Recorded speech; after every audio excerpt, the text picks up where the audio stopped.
藏在洗衣机里玩捉迷藏是什么体验？只要不被找到，就能够赢得1000奖金。这次可以任意的选择躲藏地点，可以说是伪装捉迷藏的升级版。这次有10分钟的躲藏时间，而对黄毛来说，他有30分钟的时间寻找。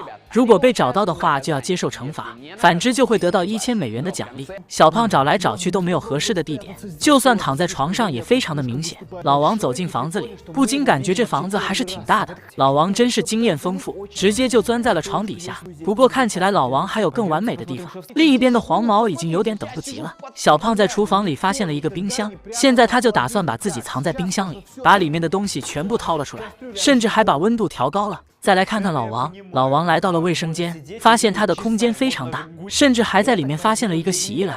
就这样，老王钻了进去。再来看看小帅，整个区域都可以作为躲藏地点，不一定非要在房间里，而且外面非常冷。小帅确信黄毛不会在外面待太长时间，在室外发现了一个狗窝，不过他钻不进去。在室外发现了很多可以折叠的盒子，小帅顿时就有了主意。小帅打算把这些盒子全部放在室外，然后钻进去其中一个，然后就可以坐等胜利。现在已经过去了10分钟，黄毛也开始了寻找，走进了厨房，感觉它的大小正好可以装进去一个人。没想到打开冰箱里面的人居然消失了。很快黄毛来到了2楼，看见床上鼓鼓的用力拍上去，原来只是一个枕头。接着就走到了卫生间，这个大大的东西直接就被黄毛发现了。黄毛还故意装作没有人，然后把凉水泼在了里面，没想到里面居然真的没有人。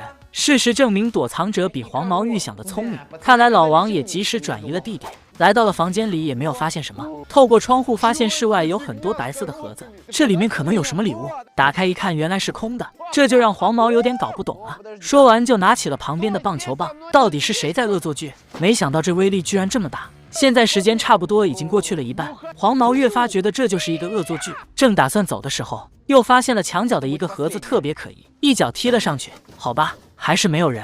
小帅也及时转移了地点，外面非常冷，小帅真是因祸得福，幸好及时转移了地点，现在躲在一个冷却器里面，甚至可以把头伸出来。如果有人想喝水的话，小帅还准备了一个装置，虽然水不多，不过用来对付黄毛应该是足够了。小帅感觉这个地方是完美的。再来看看这棵树，它非常的可疑，里面的树上已经开始发芽了，这就意味着春天快要到了。黄毛又发现了一个沙袋，他还可以抽空来练拳。没想到老王就躲在那里面，无论怎么挨打，老王都不敢发出一点声音。看见了一个垃圾桶，里面也没有人。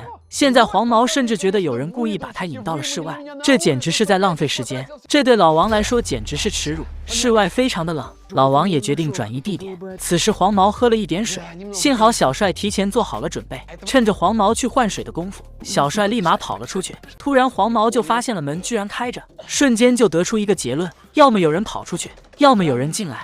换水的时候才发现了它原来是一个假的净水器。此时留给黄毛的时间还有5分多钟，他必须马上行动。再来看看小胖，现在已经发现了一个不错的地点。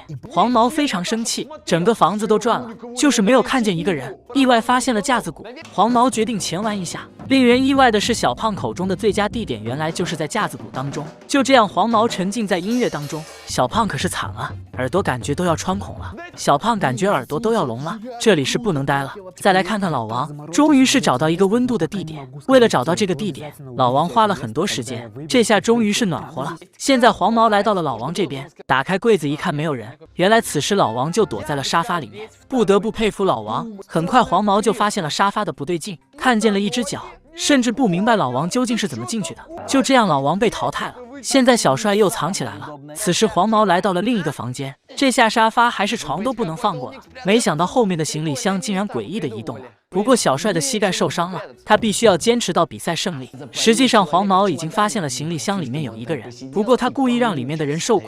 接着黄毛来到了洗衣房寻找，还发现了一件半年没洗的衣服，直接把它丢在了洗衣机里。没想到里面冒出来一个手，又把衣服拿了出来。